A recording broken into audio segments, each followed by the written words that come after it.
அதாவது ஒரு கலைஞன், நம்ம ஒரு நாடகர், ஒரு பெண் வேஷமா இருக்கிறோம்னா 4 பாட்டு பாடிட்டு நம்ம ஒரு தவளாடுறோம்னா தவளை, கரகாரம்னா கரகம், அதோட முடிச்சுக்காதீங்க. உங்ககிட்ட நிறைய திறமைகள் இருக்கு. இப்போ ஒரு ஹரிச்சந்திரனா அந்த சந்திரமதி ஆடுறது, அந்த மாதிரி ஒவ்வொரு புராண கதையிலும் இருக்கக்கூடிய ஒரு பெண் வேஷ ஸ்டோரி என்னமோ அதை கத்துக்கோங்க. ஒரு நாடக கலைஞன் நம்ம என்ன சேர்க்கணும் மக்கள் கிட்டனா, ஒரு நல்ல கருத்துக்களை தான் நம்ம பண்ணமே தவிர, நான் வரேன், நான் நாடகம் ஆடுறேன், அதால மக்களுக்கு என்ன பயன்? மக்களுக்கு பயனுள்ளதா நம்ம நடிக்கணும். நம்ம கத்துக்கிற அந்த விஷயம் வந்து பாத்தீங்கன்னா, மக்களுக்கு போய் சேர்ந்தா அது ஒரு பயனுள்ளதா இருக்கணும். ஒரு கருத்துக்கள் சொல்லணும்.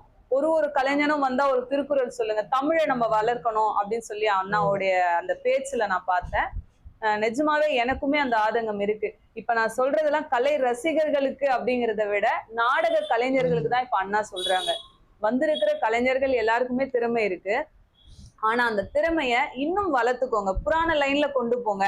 மக்கள் விரும்பலன்னு நினைக்காதீங்க. மக்கள் புராணத்த விரும்புறாங்க. நம்ம தான் அத செய்ய மாட்டேங்கிறோம். இப்ப கட்டை கூத்த ஏன் விரும்பி எல்லா இடத்துலயுமே, அதாவது நம்மளோட பத்மஸ்ரீ விருது குடுக்குறாங்க. ஒரு புரிசை தம்பிரார் ஐயாவுக்கு விருது குடுக்குறாங்கன்னா, அப்ப தமிழ் கலை, அதாவது கட்டை கூத்துல அந்த தமிழ அந்த அதிகமான கொச்ச வார்த்தைகள் இல்லாம மகாபாரதத்தை மக்கள் மனசுல கொண்டு போய் சேர்க்கறதுனால தானே அந்த அளவுக்கு விருதுகள் கிடைக்குது. அப்ப இது வரைக்கும் ஒரு நாடக கலைஞர்கள் சாதாரணமா வந்துட்டு நம்ம ஒரு சமூக சீர்திருத்த நாடகம் ஆடுற நமக்கு ஏன் அந்த விருது கிடைக்கும்? அப்போ நம்ம மக்கள் கிட்ட கருத்துக்களை கொண்டு போய் சேர்க்கிற விதத்துல ஒரு செய்யுள் இருக்கணும், ஒரு திருக்குறள் இருக்கணும், ஒரு விழிப்புணர்வு விஷயம் கூட இருக்கட்டும். அந்த மாதிரி நம்ம கலைஞர்கள் எடுத்து சொல்லணும். சாதாரணமா சினிமா பாட்டு மட்டும் பாடிட்டு போயிடாதீங்க அப்படிங்கிறது தான் அண்ணாவுடைய ஆதங்கமா இருக்கு. அதெல்லாம் தான் இப்ப அண்ணா சொல்லிட்டு இருக்காங்க.